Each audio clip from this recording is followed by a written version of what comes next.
Alright guys, I just finished the first impression, so I'm gonna do another video of the disassembly. See if I drop a little oil on that D10 ball. It does feel like it's got some resistance on that. A little grainy. Maybe we'll take it apart, clean it, put some oil in it, see how it is afterwards. So action's pretty good. A couple shakes, it'll drop down, but I think we can make that better. So let's take this thing apart. We got a T8 for the main pivot. Let's open this up first.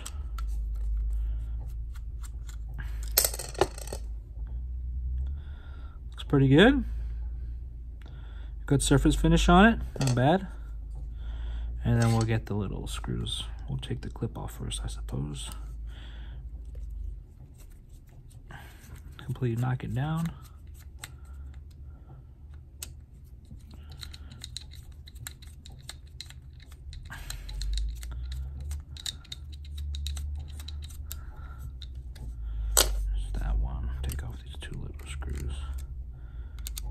Those aren't T6.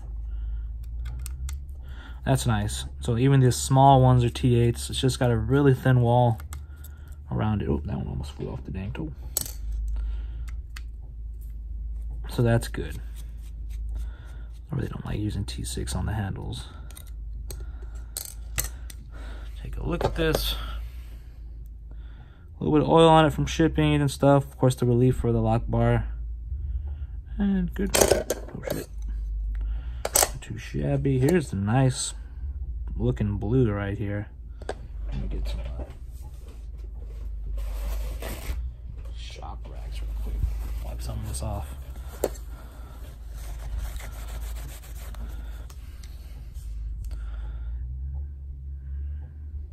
So it does have some location pins from the backspacer that go through here. So that's pretty good.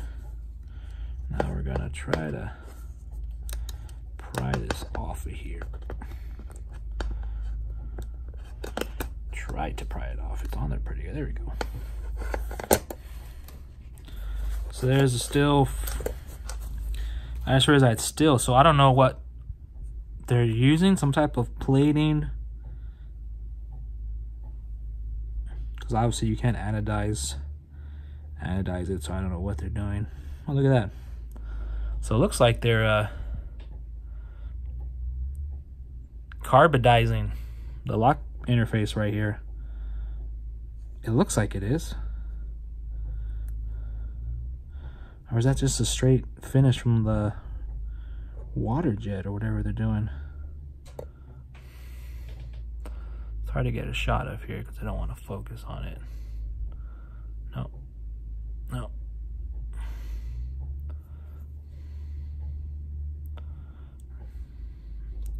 I'm not sure about that one.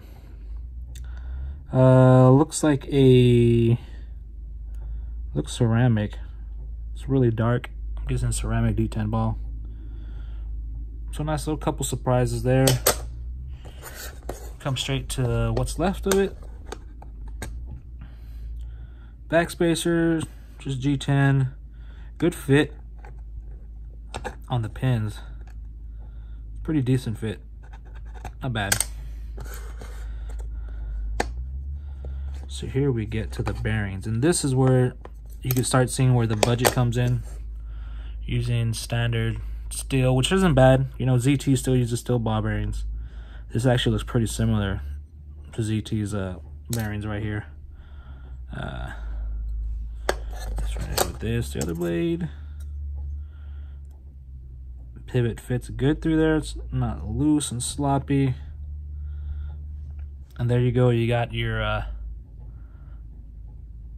little location right here. Oh, there you go. So the G10's got the little slant for the location. So you don't have to worry about lining up your pivot every time. It's just gonna fall in that slot and be perfect every time. I really love the details like that. I really don't like free spinning pivots, especially when you have like a design or a logo on it. You want that to be straight every time. So this side looks pretty good. Same, more the same. Looks pretty good. Take a look at the knife real quick. wipe it off real quick.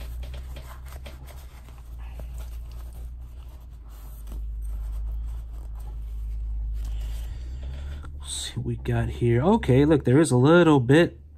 It's so small where it says the blades type. You get the light on it just right, which is a little difficult to do. It's really difficult. They don't want you to read that. 9CR18 MOV, basically what it says. It says really tiny. That's pretty cool because you know what it is, but it's not going to be like out in your face. Hey, look it, I'm a budget steel. That's a good way to kind of hide it.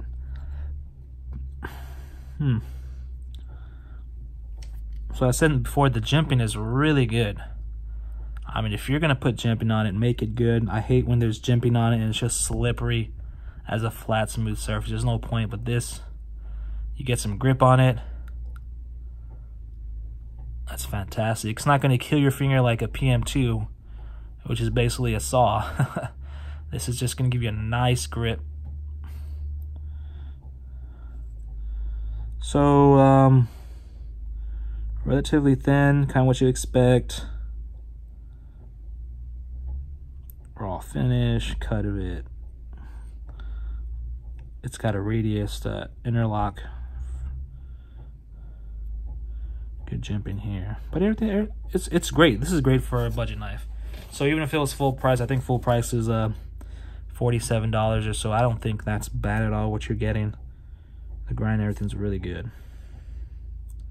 And also I posted comments on that video about saying it was dull, but I did some paper cut tests and it came out pretty good. Let me get some paper here. So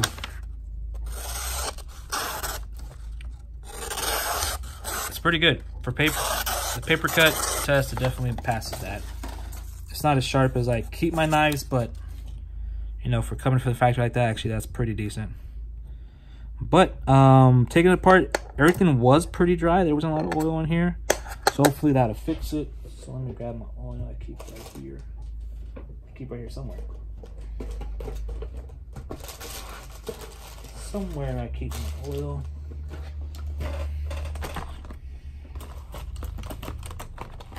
Alright, here's my stuff. So I use 9 oil, 10 weight, and just whatever thread lacquer you want to see if I still need that. So we're going to slap this together. Don't really need a cleaning. So we're going to get that in there and line it up on that. Just a couple. I do the 3-drop method. Bearing.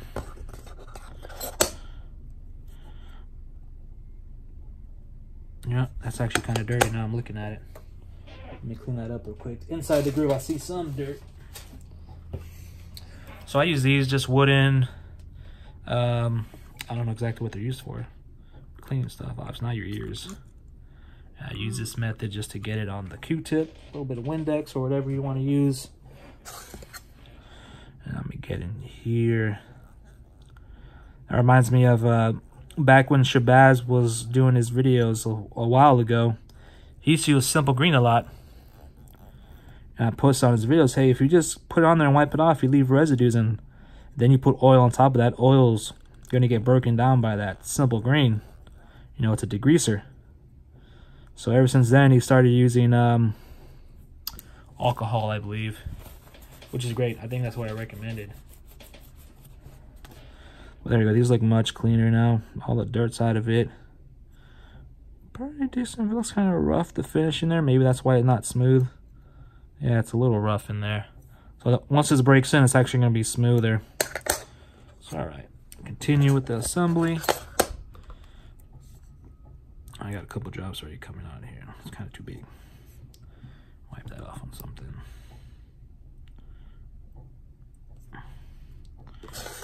3 drops. 3 drops. Everyone knows the rules. Same thing. 3 drops. A little bit for the D10 ball. Drop in the stop pin,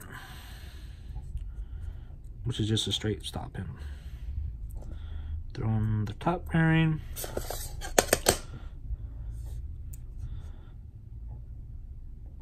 Three drop right there.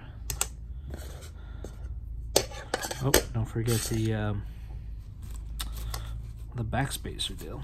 Kind of needs it. Well, maybe it doesn't need it, but I'll put it in there anyways.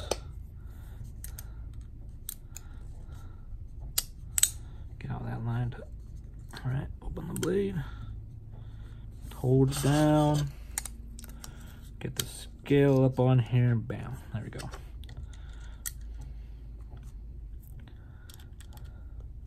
Now the D10 is fine as it is. I'm not going to adjust the D10. I was thinking about it, but it's kind of at the point where it's almost too weak, but it's kind of on a sweet spot. So I'll probably leave it where it's at. So D10 is going to stay the same. Hopefully that oil is going to fix action, and once it breaks in and it smooths out the cutout on the blade, it should be even better than it is already. I say that's where you get a budget knife. You're going to cut some corners somewhere, obviously. It's going to be in the finishing work. Fit and finish is, you know, still pretty good on this knife, so I don't think they're going to cut there. Just materials and the final finishing, I guess, surface. Of course, how I do it, take all the tension off, should drop shut, and there should be no, you should feel no side to side, which I don't. Maybe I got it too tight. We'll loosen it here. 16th of a turn, so no side to side, a little bit more. So I'm trying to find the absolute limit once it starts getting some play. So I'm getting some play right there. I can feel it, so I'll go back, tighten it where I want it. Test it again. All right. So pressing the thing, it should just drop. Is it smoother? Oh yeah. I wish I had a different angle so you could see. But there you could just tell it just takes a few less shakes, and you can just feel it, it's smoother. So I think once it breaks in, it's even going to be better. But right now, for 35 bucks, that is not bad, guys. I'll leave the clip off for now. But yeah, pretty not bad, guys. So much.